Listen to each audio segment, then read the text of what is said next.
Hey guys, it just started raining. I heard some thunderstorms. I wanted to come up here on the roof and do the video before it started raining, so there was some lightning in the background. So it's kind of windy. It's kind of cold actually too.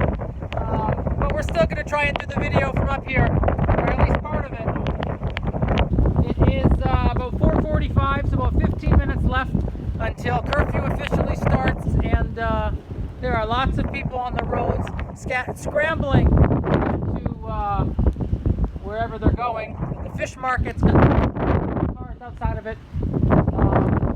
So it's getting kind of cold actually. So let's just start the video. All right. I didn't do one yesterday, but we had a record-breaking day in Saudi yesterday. 1,552 new cases. Today we got another record-breaking day, 1,645 cases, bringing the total now to 28,656. The world had an increase. Oh, that better? The world had an increase in some rain there of about 79,000, bringing us to 3.523 million total COVID-19 cases. It's been a little surprising to me, I guess, that the world's cases are not going up by 6 figures a day. And you can hear the thunder in the background, because we did have some days where, you know, a couple weeks ago where it was regularly going up by 110, 120,000. The rain keeps going on my camera. Maybe I should turn around, but then you'll miss the lightning if there is any.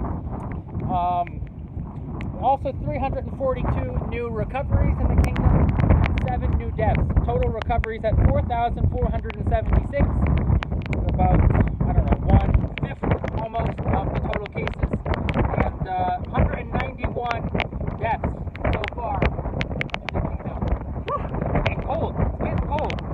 We got 287 cases in Mecca, 152 in Medina, 261 in Dammam, 133 in Hafuf, 53 more in Baish, 217 in Dubai, 261 in Jeddah, and 131 in Riyadh. And there was one new case here in beautiful rainy Khamis Mushait. So let's talk about some of the news. You hear that thunder? Oof, it is cold. It is cold for a May day. Saudi Arabia. Kind of chilly. All right, Dubai is postponing its 2020 Expo to October 1st, 2021. They put billions of dollars into planning this like a World's Fair type thing, and now they're forced to cancel. They're postponing it. We'll see what happens. You know, maybe it'll be canceled again next year. I think the Olympics probably will be, to be honest, and the Hajj as well. Starting to shiver. Turkey evacuated 300 and something of their citizens from Saudi Arabia, and part of Dammam now, which got 261 new cases, part of Dammam, the city, is on lockdown. You can't enter or exit that part of the city anymore. There's some fella running to take shelter 10 minutes before curfew ends. So I think we're going to see the lockdown eventually in the next week or two actually become stricter again. You know, people they don't want to stay at home all the time, but you know, this is what we have to do to defeat the virus. Saudi Arabia has 80,000 hospital beds and 8,000 ICU, intensive care unit beds, prepared throughout the kingdom for COVID-19 patients. And considering that only about 10 to 15% of people require, who are diagnosed with COVID-19 require hospitalization and serious treatment, I think that we have more than enough hospital beds throughout the kingdom to match the need based on COVID-19. So that's good news. The Ministry of Health had a nice little breakdown of some of the cases yesterday by a few factors. Yesterday there were 1,552 cases and they said 81% of those cases were expats, they're foreigners, non-Saudis.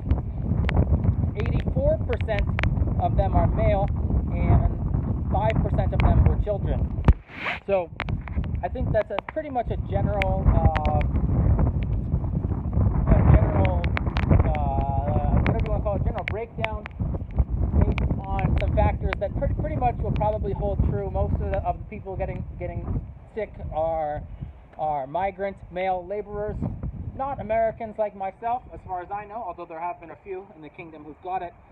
But usually I think, generally Indian, Pakistani, Afghani, and so forth, people from the Arab world and Asia who are laborers working and living in very close quarters to each other, who've probably gotten the disease. Now, the virus, I should say. And I'll just end with a story that sort of hits at this point. I went to the bank yesterday to cash my check. I was finally paid for March in May. Anyway, I finally went to the bank, and we went pretty early in the morning, but not early enough.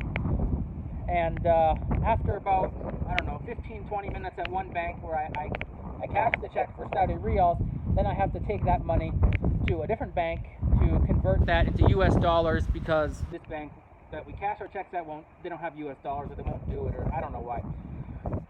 So I walked to this other bank. Now it's probably about 11 o'clock in the morning, so we're 2 hours in, and outside of this bank, Al Raji Bank downtown, there is a line of about 40-50 people out the door going down the street for several blocks. Now there are other banks, other locations, plenty of ATMs, other banks and stuff, but I think this is the bank, the location, because I've been there many times before to get my money cashed or exchanged.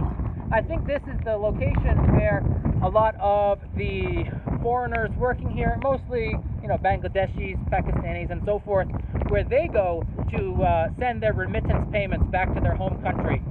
And I believe that it was because this was May 3rd, yesterday, Sunday, first day of the week here, and it's probably the first day when people have received their paychecks from their employers. Maybe they got it on the last day of April, or even Friday, May 1st. But I tell you this, I think they all had just gotten paid and were going to send their money back. But it was packed. The bank was full. The line was out the door. It would have taken me hours to wait in line. It takes me about an hour when there are 6 people in line sending money back to India before me. So I didn't even bother. I just walked home. There was no way that I was going to wait in a line that long. I think that was just the case because it was the first day of the month, pretty much. First business day of the month. I'm not sure though. Pretty much the downtown area in Khamis Mushait had opened up to normal. All the stores were open again.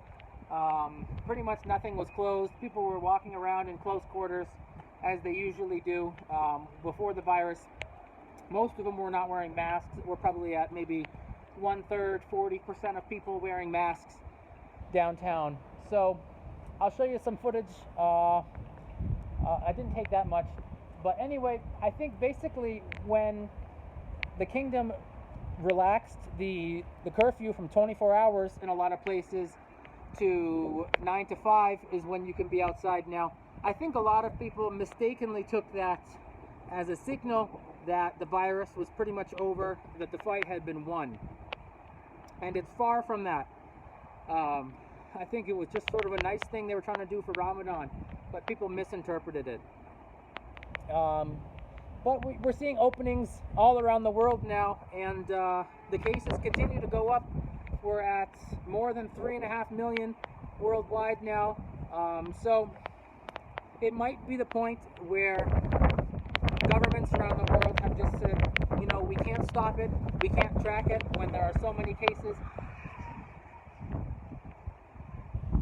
I don't know what's going on down there. Some weird shit. Oh, they're just getting out of their cars or so. I don't know. Anyway, I just think that we're at the point where countries have pretty much said, we can't stop it, and they might be ready to accept the infection rates that will follow. So I hope I'm wrong. Obviously, I hope this goes away really quickly. It's 5 minutes till 5 o'clock, and the roads are still packed with people. So I guess they're really hustling to get home. The stores are pretty much closing. So that's all for this episode. If you have any questions or comments that you want me to answer, please let me know in the comments below, and I'll answer them in the YouTube comments or in a future video. So thanks for watching, guys. Like, subscribe, stay home, wash your hands, wear masks, and enjoy this vacation as much as you can. I don't think we saw any lightning in this video, but that's okay.